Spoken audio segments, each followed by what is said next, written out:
Shalom Bapak Ibu dan Saudara-saudari yang terkasih. Selama bulan Oktober ini, kita masih akan beribadah secara online. Bersama keluarga dan orang-orang yang kita kasihi di rumah atau dimanapun kita berada, marilah kita bersatu hati dan mempersiapkan diri untuk beribadah kepada Tuhan dengan sungguh-sungguh. Mintalah selalu bimbingan dari Roh Kudus agar ibadah kita berkenan di hadapannya. Jemaat, saya undang bersama kita berdiri di tempat kita masing-masing dan memuliakan Tuhan Allah dan bersyukur atas kasih-Nya melalui lagu Kidung Jemaat 14 bait 1 dan 2.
Jemaat yang dikasihi Tuhan, marilah kita mengawali ibadah online ini dengan pengakuan. Pertolongan kita adalah dalam nama Tuhan, pencipta langit dan bumi. Kasih setianya tidak pernah meninggalkan perbuatan tangannya.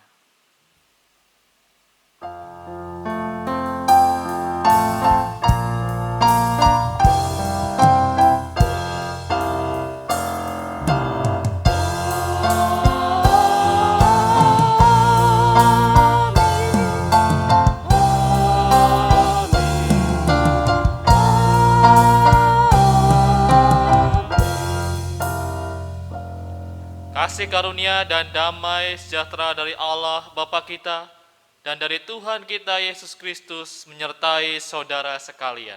Dan menyertai saudara juga. Segenap jemaat yang terkasih, selamat pagi. Bagaimana kabarnya Bapak, Ibu, dan Saudara yang menyaksikan kebaktian online ini dari rumah masing-masing? Saya sungguh berharap kita senantiasa sehat dan berlimpah sukacita di dalam Tuhan. Saudara, ada yang pernah mengungkapkan bahwa keluarga adalah gereja kecil. Ungkapan ini sebetulnya ingin mengingatkan kepada kita bahwa keluarga juga merupakan gambaran dari keadaan tubuh Kristus yang berada di dekat kita, yang mampu kita rawat dan kita rangkul di tengah kehidupan kita. Karena keluarga juga adalah tubuh Kristus, maka sesungguhnya kita sebagai orang percaya harus senantiasa mengamalkan segala ajaran Tuhan di tengah kehidupan kita. Dengan cara apa kita merawat keluarga? Tentu dengan sikap yang mau bersehati, yang mau menerima, yang mau menghargai dan menghormati antar sesama anggota keluarga. Secara sikap yang demikianlah yang akan mampu membuat keluarga kita terawat dan juga senantiasa makin memuliakan Tuhan di tengah kehidupan kita semua. Tentu itu tidak terlepas dari yang namanya penyertaan kasih Bapa di tengah kehidupan kita semua. Mari kita menanggapi dengan kita bersama-sama menyanyikan Kidung Jemaat 389 Bait yang pertama hingga yang ketiga, besarlah kasih Bapakku.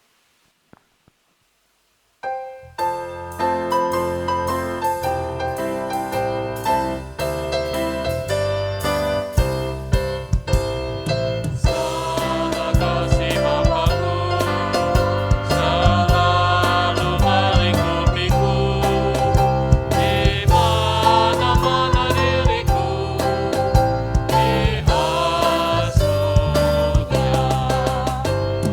Betapa kasih-Nya besar, tak usah hatiku gentar, ku berbahagia benar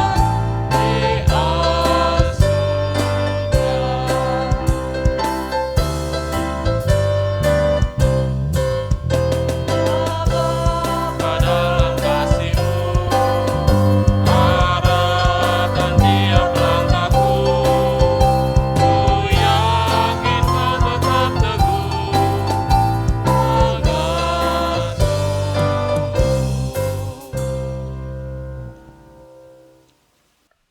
Mari saudaraku kita berdoa. Allah Bapa Surgawi, Engkau mengasuh kami dengan sempurna. Tapi terutama ya Tuhan, Engkau mengasuh kami dengan penuh kasih yang besar. Engkau tidak pernah menolak kami, tetapi Engkau senantiasa mendidik kami di dalam kebenaran Tuhan. Engkau begitu mencintai kami, sehingga Engkau selalu mengampuni kami ketika kami berbuat salah kepadamu ya Bapa. Di mata-Mu kami sungguh berharga, dan Engkau melimpahi kami dengan rahmat-Mu, Engkau memagari kami dengan perlindungan-Mu ya Tuhan. Akan tetapi ya Tuhan, ketika kami Engkau percayakan tanggung jawab untuk merawat dan mengasuh keluarga kami, kami tidak berbuat hal yang sama. Kami lebih sering ya Tuhan menunjukkan keegoisan kami. Bahkan kami memaksakan segala kehendak kami sendiri, pemikiran-pemikiran kami, apa yang kami pandang benar ya Tuhan menurut manusia. Itulah yang kami tekankan ketika kami berelasi di antara anggota keluarga kami. Dan begitu juga ketika kami berelasi di antara saudara seiman kami ya Tuhan. Sehingga perbuatan kami yang mementingkan diri kami sendiri ini acap kali justru tidak membawa keadaan damai sejahtera, tetapi justru menyakiti, melukai di antara sesama kami ya Tuhan. Kami pun seringkali sulit mengampuni ya Tuhan. Tetapi kami cenderung lebih senang mengingat-ingat kesalahan saudara-saudara kami ataupun anggota keluarga kami sendiri. Ya Bapa, begitu banyak dosa yang telah kami perbuat. Kami tidak merawat keluarga yang merupakan pemberian anugerah Allah yang Kau hadirkan di tengah-tengah kami, yang seharusnya itu kami hargai dengan segenap hati kami. Ampunilah kami ya Tuhan, berikanlah kami hikmat Tuhan untuk boleh kami berbalik dari segala kesalahan kami, tetapi kami menghidupi juga segala karakter-karakter Kristus di tengah kehidupan kami.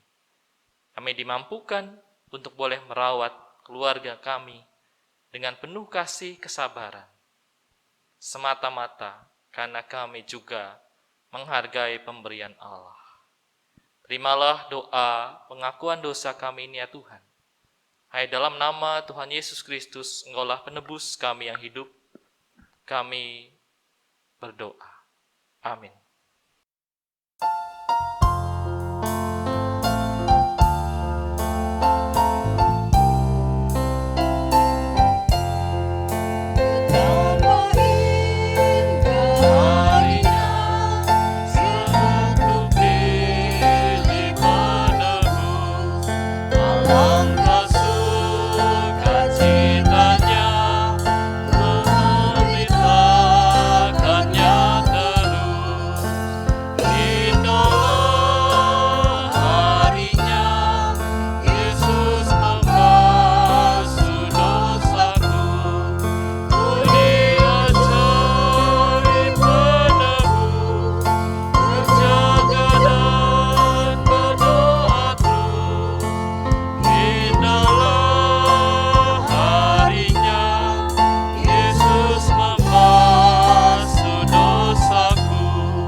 Firman Tuhan yang menjadi berita pengampunan bagi kita yang telah mengakui dosa dan pelanggaran kita diambil dari 2 Korintus pasal 13 ayat yang ke-11 yang berbunyi demikian. Akhirnya saudara-saudaraku, bersukacitalah, usahakanlah dirimu supaya sempurna, terimalah segala nasihatku. Sehati sepikirlah kamu dan hiduplah dalam damai sejahtera. Maka Allah sumber kasih dan damai sejahtera akan menyertai kamu. Demikianlah berita anugerah dari Tuhan. Syukur kepada Allah.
Jemaat yang terkasih, marilah kita berdoa.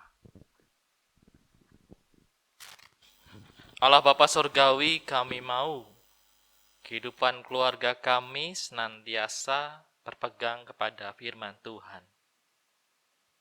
Sebab kami percaya firman Tuhan itulah yang menuntun kami kepada kehidupan yang penuh damai sejahtera dan juga disertai oleh Tuhan. Memang ya Tuhan, dalam kehidupan kami tidak pernah berhenti mengalami masalah.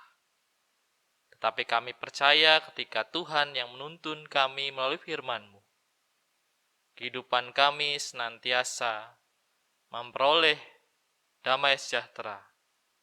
Dan juga kami bisa menjadi keluarga-keluarga yang menginspirasi, menjadi berkat di tengah kehidupan kami. Berilah kami hikmat di dalam kami mengerti firman Tuhan. Di dalam nama Tuhan Yesus kami berdoa. Amin. Saudaraku, kita akan membuka Injil Tuhan Yesus Kristus menurut Matius pasal 22, ayat yang pertama hingga yang ke-14.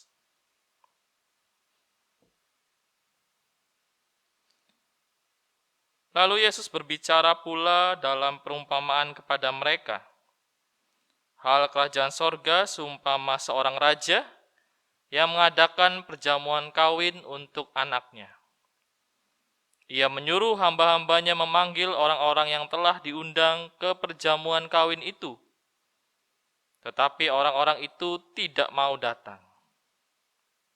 Ia menyuruh pula hamba-hamba yang lain, pesannya, katakanlah kepada orang-orang yang diundang itu, sesungguhnya hidangan telah kusediakan. Lembu-lembu jantan dan ternak piaraanku telah disembelih, semuanya telah tersedia. Datanglah ke perjamuan kawin ini. Tetapi orang-orang yang diundang itu tidak mengindahkannya. Ada yang pergi ke ladangnya, ada yang pergi mengurus usahanya, dan yang lain menangkap hamba-hambanya itu, menyiksanya dan membunuhnya. Maka murkalah raja itu, lalu menyuruh pasukannya ke sana untuk membinasakan pembunuh-pembunuh itu dan membakar kota mereka. Sesudah itu ia berkata kepada hamba-hambanya, perjamuan kawin telah tersedia, tetapi orang-orang yang diundang tadi tidak layak untuk itu. Sebab itu pergilah ke persimpangan-persimpangan jalan, dan undanglah setiap orang yang kamu jumpai di sana ke perjamuan kawin itu. Maka pergilah hamba-hamba itu, dan mereka mengumpulkan semua orang yang dijumpainya di jalan-jalan, orang-orang jahat dan orang-orang baik, sehingga penuhlah ruangan perjamuan kawin itu dengan tamu. Ketika raja itu masuk untuk bertemu dengan tamu-tamu itu, ia melihat seorang yang tidak berpakaian pesta. Ia berkata kepadanya, hai saudara, bagaimana engkau masuk kemari dengan tidak mengenakan pakaian pesta? Tetapi orang itu diam saja. Lalu kata raja itu kepada hamba-hambanya, ikatlah kaki dan tangannya, dan campakkanlah orang itu ke dalam kegelapan yang paling gelap. Di sanalah akan terdapat ratap dan ketak gigi. Sebab banyak yang dipanggil, tetapi sedikit yang dipilih. Sedemikian jauh pembacaan firman Tuhan, berbahagialah kita yang tidak hanya mendengarkan, tapi yang melakukannya dalam kehidupan kita hari lepas hari. Haleluya.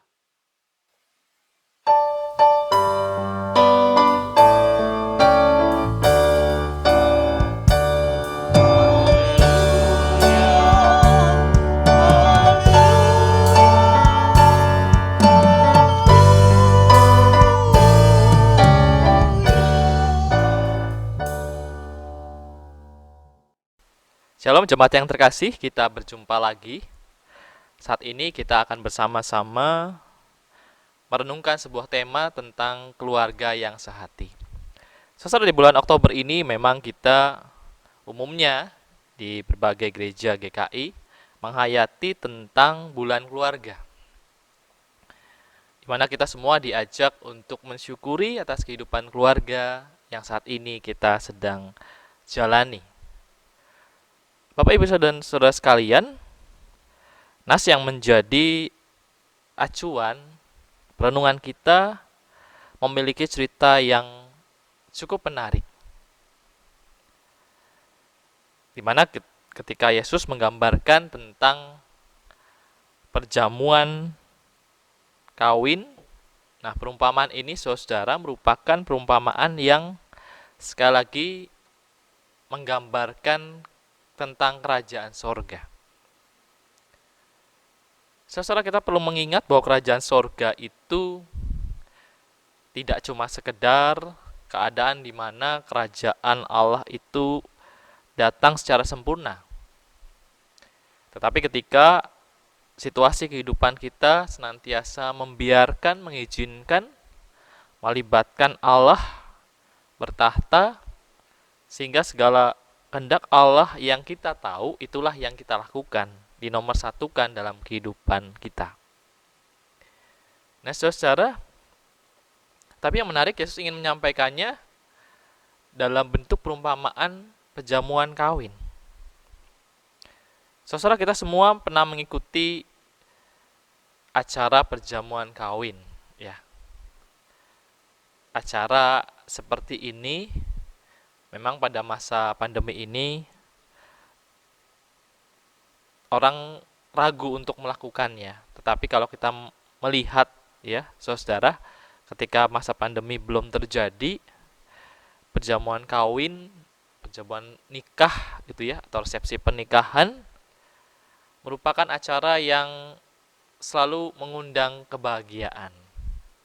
Acara yang dipandang penting bagi sebuah keluarga. Dan kita semua tentu tidak akan pernah melewatkannya begitu saja. Apalagi itu perjamuan nikah. Terjadi seumur hidup. Satu kali seumur hidup. Nah, saudara, Yesus dengan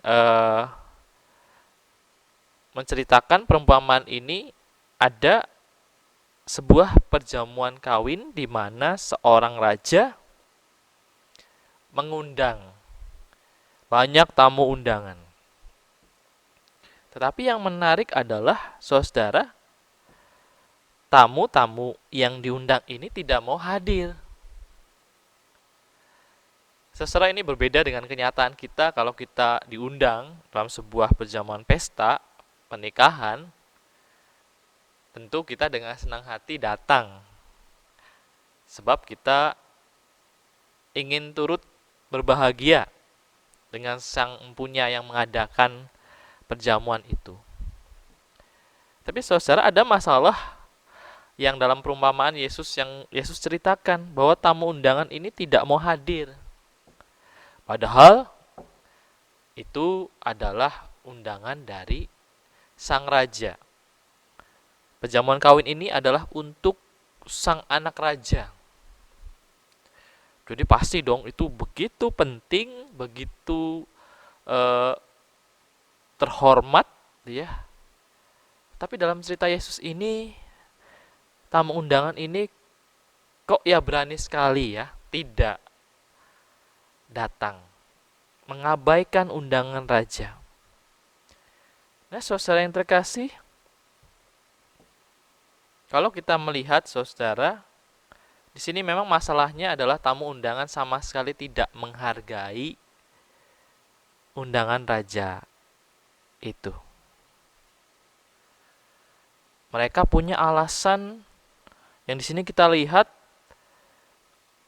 ada yang pergi ke ladangnya, ada yang pergi mengurus usahanya, dan ada yang lain menangkap hamba-hambanya, menyiksanya, dan membunuhnya.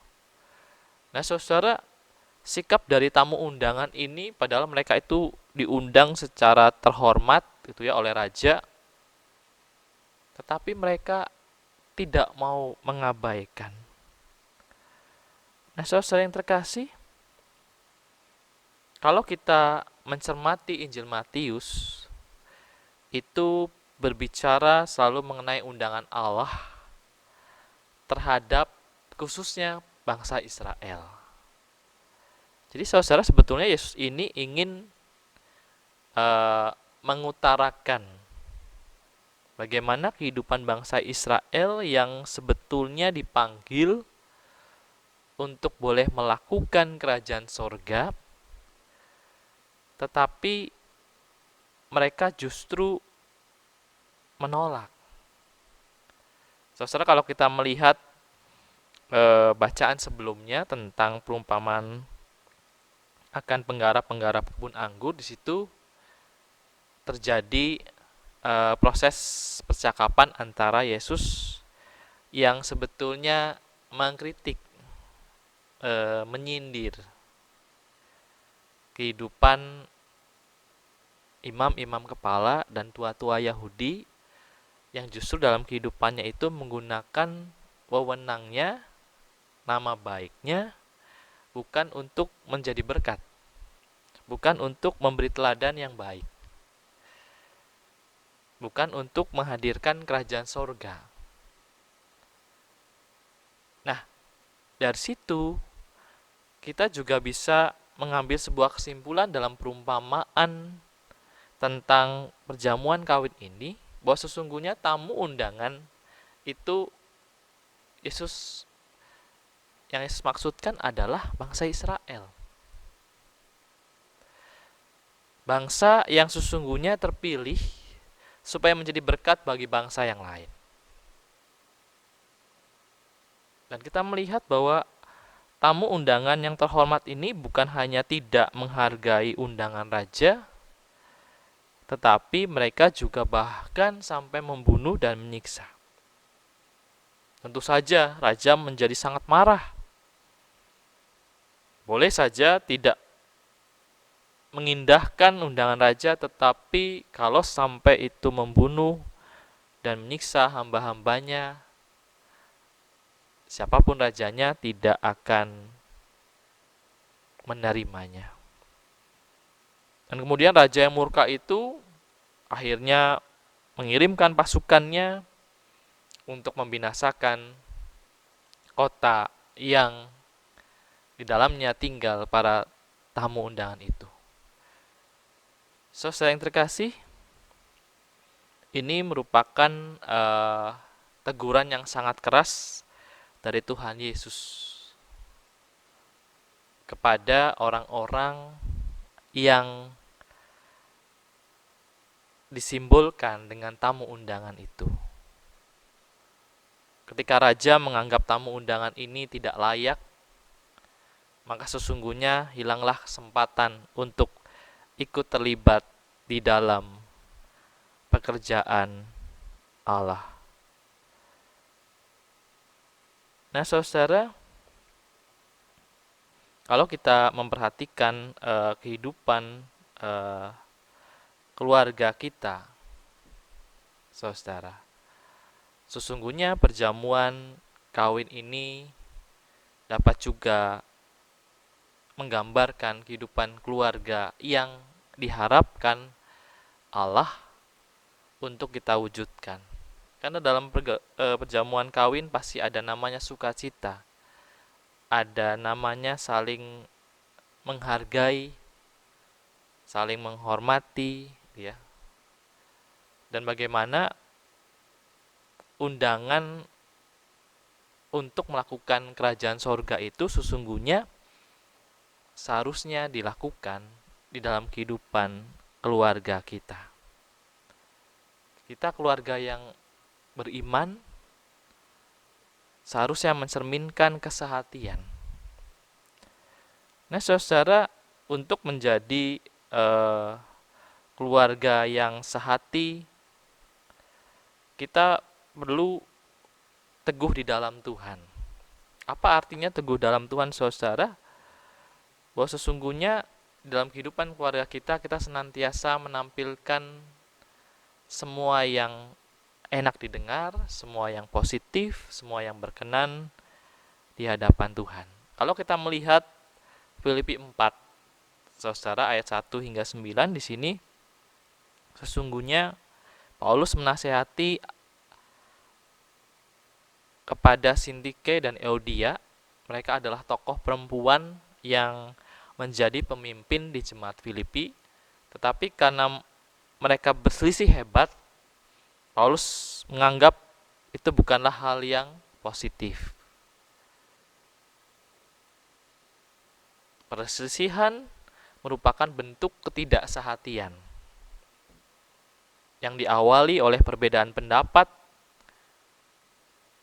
selalu mementingkan diri sendiri, dan pada akhirnya mengakibatkan dampak yang kurang baik bagi kehidupan bergereja di Filipi. Nah, saudara yang terkasih, di dalam kehidupan keluarga kita, dampak pandemi seringkali membuat kita khawatir. Dampak pandemi seringkali membuat kita berselisih dengan sesama anggota keluarga kita. Kepentingan diri pada akhirnya dipertonjolkan dan mengakibatkan konflik-konflik yang tidak sedikit mengakibatkan banyak keluarga yang mengalami kehancuran. Kita melihat di luar sana angka kehancuran sebuah kehidupan pernikahan itu meningkat pada masa pandemi ini. Nah, saudara, itu karena tidak adanya kesehatian. Nah, saudara, untuk bisa menjadi keluarga yang sehati, sesungguhnya adalah bagaimana kita sebagai keluarga memiliki kesehatian juga dengan Tuhan di dalam kehidupan kita. Sehati berasal dari kata proneo, saudara, sesungguhnya bukan cuma sekedar melakukan sesuatu yang sama, tetapi bagaimana sehati itu kita mengetahui pikiran, kita mengetahui kehendak, dan kita mau menyelaraskan kehidupan kita kepada Tuhan. Itu yang dinamakan sehati sepikir dengan Tuhan. Lalu setelah itu saudara, kita mampu membangun keluarga yang berkenan kepada Tuhan kalau kesehatian kita dengan Tuhan itu kemudian diwujudkan kesehatian dengan anggota keluarga kita yang lain. Nah, caranya adalah dengan kita seperti apa yang Rasul Paulus katakan, kita mengembangkan apa yang positif di tengah kehidupan keluarga kita. Kita mengembangkan budaya apresiatif di dalam kehidupan keluarga kita. Sekiranya konflik yang kita alami saudara seberat apapun pergumulan kita, itu tidak membuat kita menganggap relasi dalam keluarga itu pantas untuk kita abaikan. Nah, saudara, ketidaksehatian ini ternyata kalau dalam perumpamaan yang Yesus sampaikan di perjamuan kawin, itu Yesus tekankan memiliki dampak yang besar. Kalau kita melihat ketika akhirnya tamu undangan yang diharapkan datang itu tidak jadi, Raja akhirnya mengundang semua orang yang ada di persimpangan jalan, siapapun itu, untuk ikut dalam perjamuan kawin itu. Siapapun dia. Di sini dikatakan orang jahat, orang baik, semuanya diundang. Nah, saudara, ini sebetulnya ingin mengatakan bahwa undangan Allah untuk mengalami kerajaan sorga itu diperuntukkan untuk semua orang. Awalnya memang memanggil bangsa Israel untuk menjadi bangsa yang terpilih, menjadi berkat yang memberitakan kerajaan sorga, tetapi karena bangsa Israel menolak peran itu, tapi itu tidak membuat kerajaan sorga itu hanya diperuntukkan untuk bangsa Israel, tetapi diperuntukkan oleh semua orang. Nah, saudara, dalam pesta itu ternyata ketika raja datang menemui tamu-tamu itu, ada seorang yang tidak mengenakan pakaian pesta. Saudara, lagi-lagi cerita ini mau memaparkan sebuah masalah, gitu ya. Dalam sebuah pesta manapun pasti ada yang namanya dress code, ya. Baju yang varian baju yang menjadi tema, gitu ya. Tema pakaian yang harus dikenakan ketika perjamuan pesta, ya. Entah itu temanya barat, entah itu temanya romantis dan lain sebagainya, atau dengan warna tertentu, itu dalam perjamuan pesta pernikahan manapun itu pasti ada. Nah, saudara, dalam zaman pesta itu ternyata ada seorang yang tidak memakai.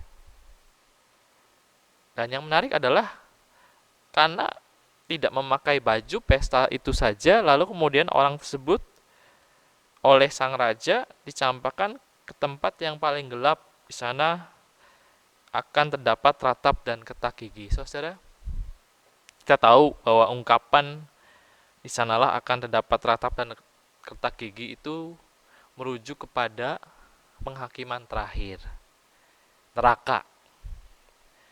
Nah, kenapa perumpamaan ini sebegitu kerasnya, saudara? Karena perumpamaan ini ingin menonjolkan, ingin menunjukkan bahwa ketika kita menolak undangan Tuhan untuk melakukan terlibat mewujudkan kerajaan sorga, itu konsekuensinya sangat fatal. Konsekuensinya kita tidak memiliki kesehatian bukan cuma kepada Tuhan, tetapi itu berpengaruh dalam kehidupan keluarga kita.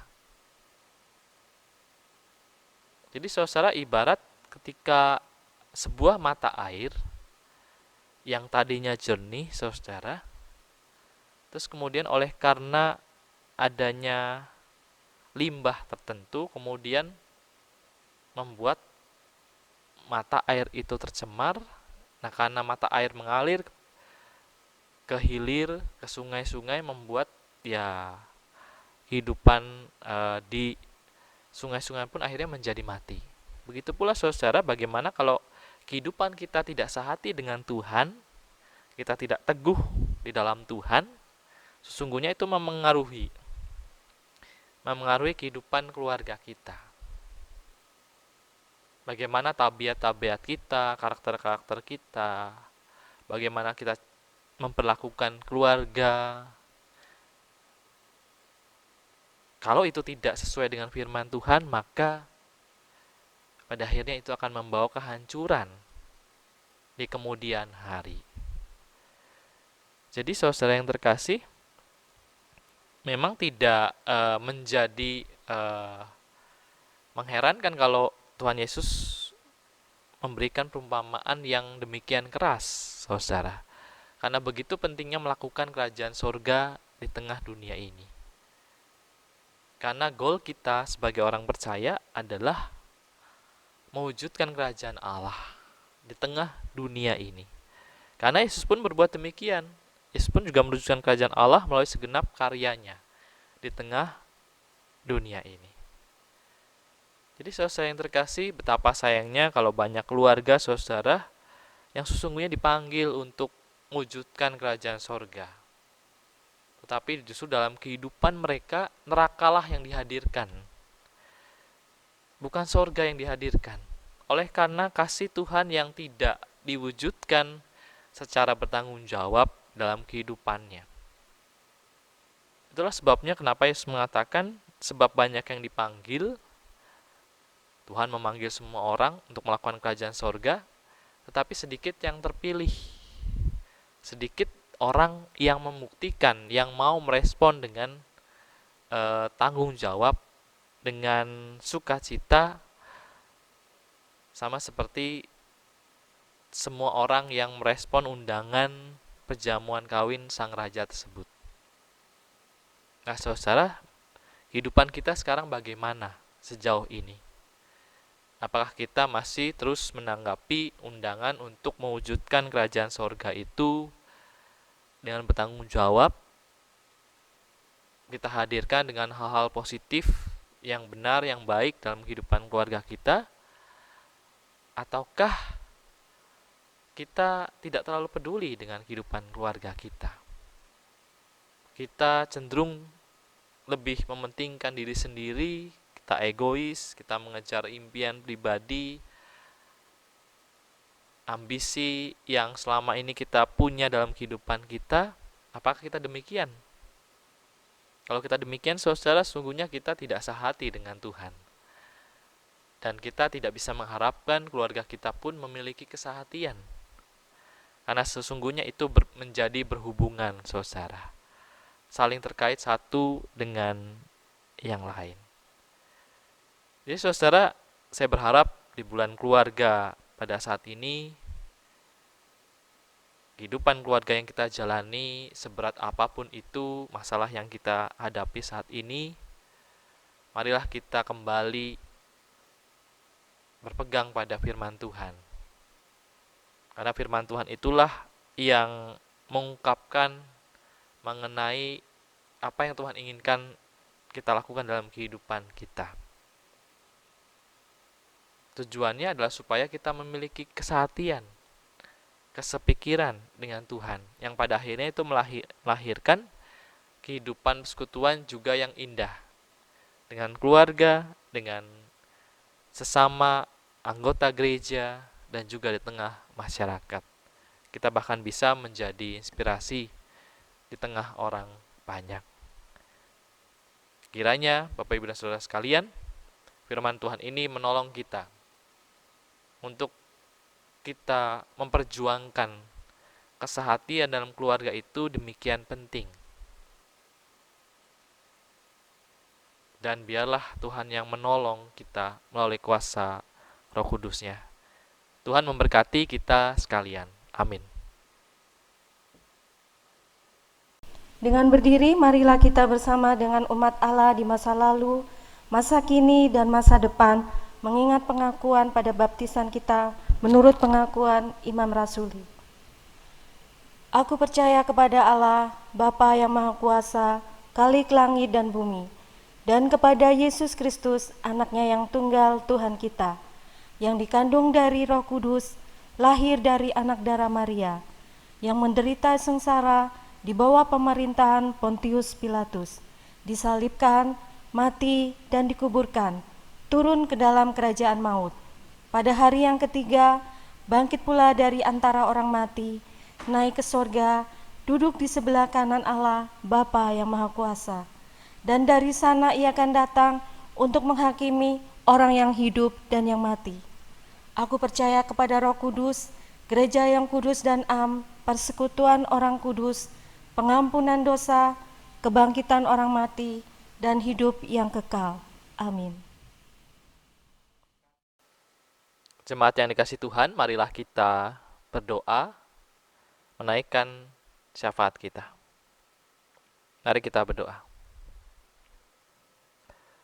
Allah Bapa Surgawi, kami mengucap syukur ya Tuhan, sebab kami masih Engkau pertemukan melalui virtual ini dalam kebaktian online.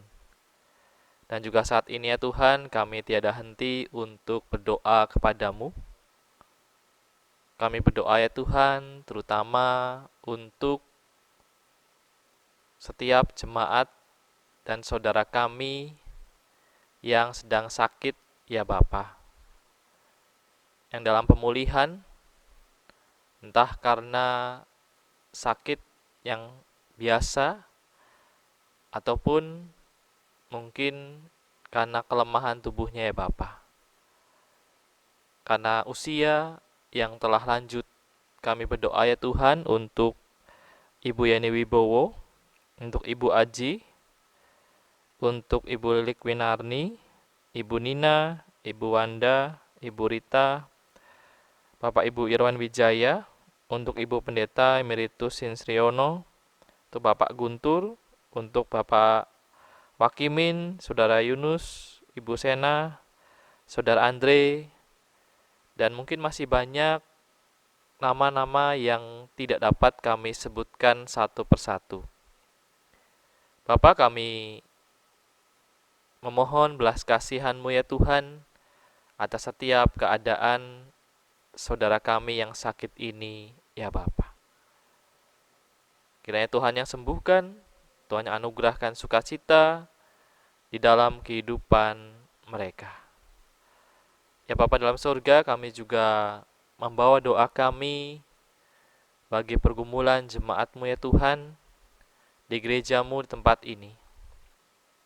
Bagi kami yang bergumul ya Tuhan tentang keluarga, keadaan rumah tangga kami ya Tuhan, keadaan perekonomian kami, pekerjaan kami, juga keadaan kehidupan anak-anak kami ya Tuhan, yang sedikit banyak dipengaruhi oleh pandemi saat ini, di mana kehidupan keluarga seringkali diwarnai oleh konflik, kesalahpahaman, ketidaksehatian ya Bapa.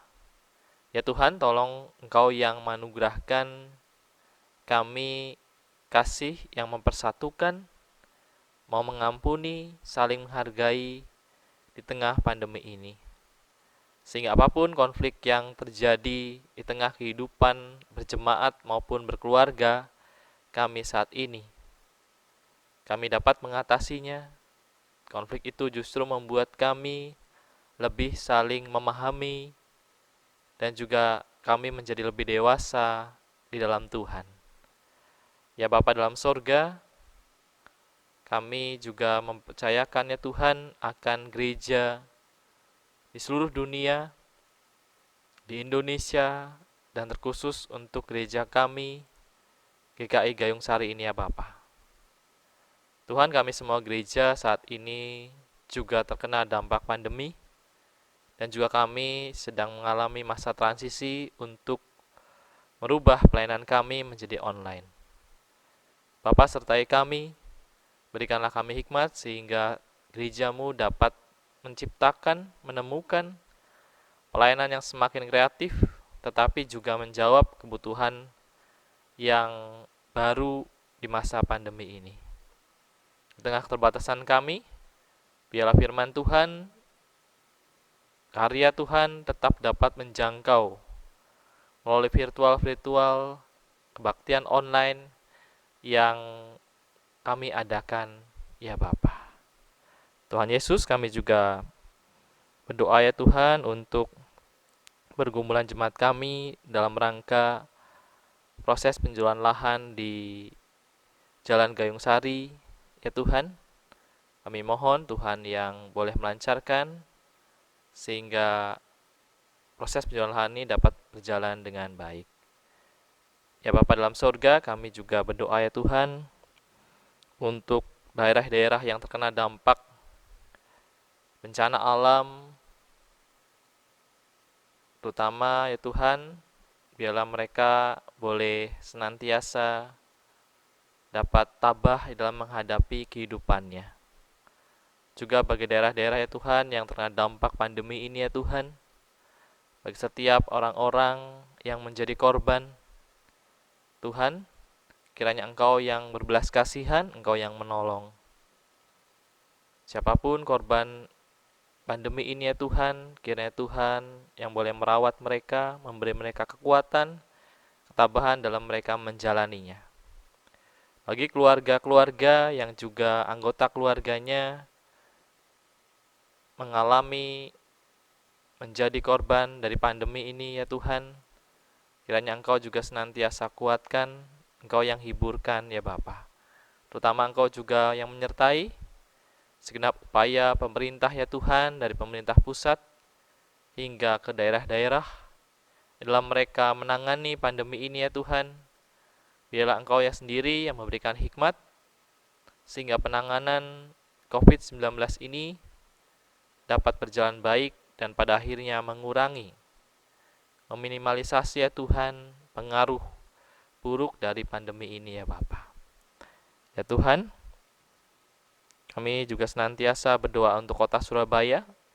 Biarlah kota Surabaya boleh semakin disiplin, menjaga kesehatan sesuai dengan protokol kesehatan yang ada.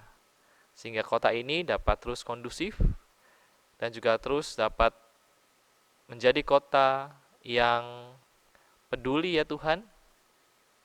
Dan juga akhirnya COVID-19 penyebarannya dapat dicegah dengan lebih lanjut. Terima kasih ya Bapa, kami serahkan ya Bapa segala permohonan kami percayakan ya Tuhan, hanya ke dalam nama Tuhan Yesus, Engkaulah yang mengajar kami doa Bapa kami.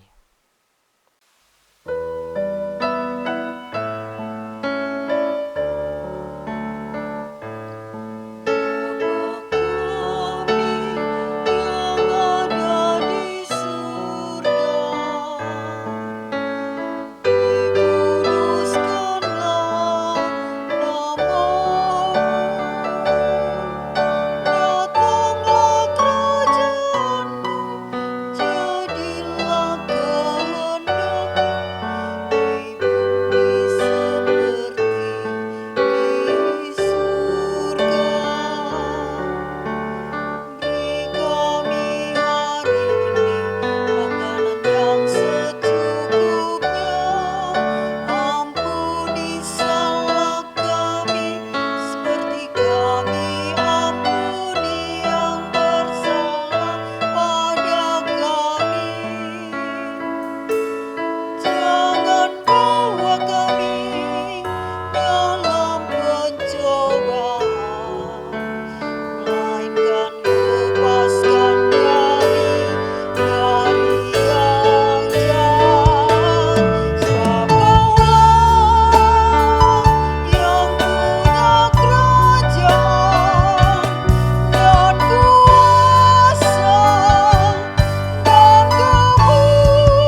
Jemaat yang terkasih, marilah kita memberikan persembahan bagi Tuhan dengan mengingat nats yang terambil dari 1 Tawarik 29 ayat 17a. Aku tahu ya Allahku, bahwa Engkau adalah penguji hati dan berkenan kepada keikhlasan. Maka aku pun mempersembahkan semuanya itu dengan sukarela dan tulus ikhlas. Pemberian persembahan kepada GKI Gayung Sari dapat melalui transfer ke rekening Gereja BCA cabang Diponegoro dengan nomor rekening 25836920011 atas nama GKI Gayung Sari atau menyerahkan persembahan dalam amplop tertutup dan diberi keterangan nama dan nominal ke kantor gereja pada hari dan jam kerja. Persembahan juga dapat diberikan melalui aplikasi mobile banking atau dompet digital dengan scan QRIS yang tertera dan dimohon untuk menginformasikan ke administrasi kantor gereja untuk keperluan administrasi. Marilah kita berdoa. Allah yang Maha Pemurah, terima kasih dan berkatilah persembahan kami, dan berikanlah kasih karunia-Mu kepada kami, agar kami juga rela mempersembahkan diri kami kepadamu sebagai persembahan yang hidup dan yang kudus, demi nama Yesus Kristus Tuhan kami. Amin. Jemaat yang terkasih, kita akan kembali ke tengah kehidupan kita masing-masing. Teruslah mengingat akan setiap undangan Allah ke tengah kehidupan kita untuk senantiasa menjadi sehati dengan Kristus. Dan bagaimana kesehatian itu yang menolong kita untuk boleh menjalani kehidupan keluarga itu sesuai dengan apa yang Tuhan kehendaki, sehingga kehidupan keluarga kita menjadi keluarga yang menginspirasi dan memuliakan Allah serta menjadi berkat bagi sesama. Mari kita akan tutup kebaktian online pada hari ini dengan kita menyanyikan Kidung Jemaat 422. Bait yang pertama hingga yang ketiga, Yesus berpesan.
Saudaraku yang terkasih, terimalah berkat dari Tuhan. Semoga Allah sumber pengharapan memenuhi kamu dengan segala sukacita dan damai sejahtera dalam iman kamu, supaya oleh kekuatan Roh Kudus kamu berlimpah-limpah dalam pengharapan. Amin.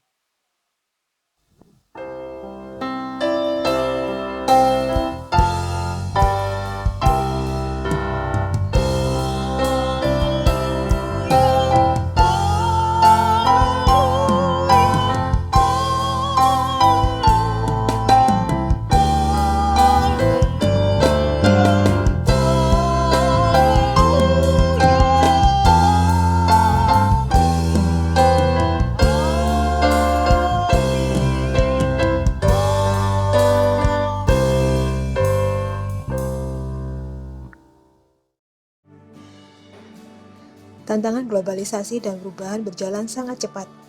kita telah dihadapkan pada era baru dan memasuki percepatan era digital. Bagaimana kita sebagai pendeta, majelis, badan pelayanan, jemaat, dan aktivis gereja menyikapi hal ini? Siapkah dan mampukah kita dapat terus melakukan pelayanan dengan sarana digital yang minimal, namun bisa berdampak maksimal?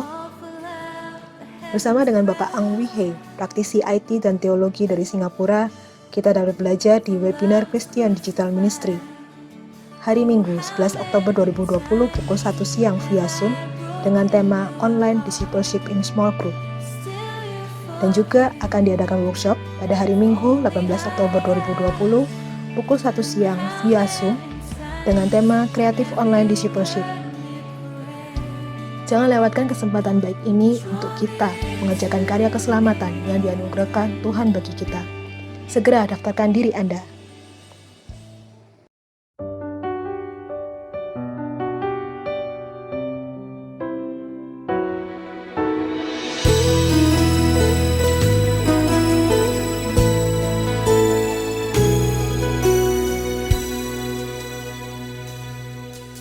Waktu Tuhan bukan waktu kita.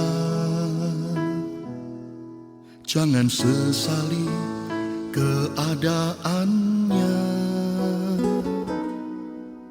Untuk semua pada waktu Tuhan, tetap setia mengandalkannya.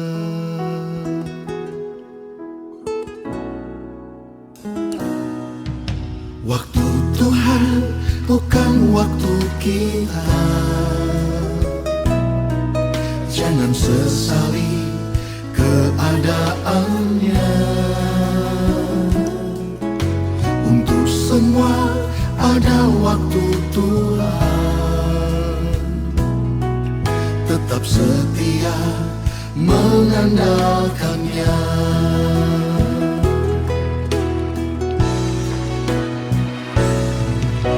Segala yang terjadi di hidupku, janji Tuhan menghidupiku selalu. Ku yakin, percaya, ada waktunya Tuhan, semua akan indah.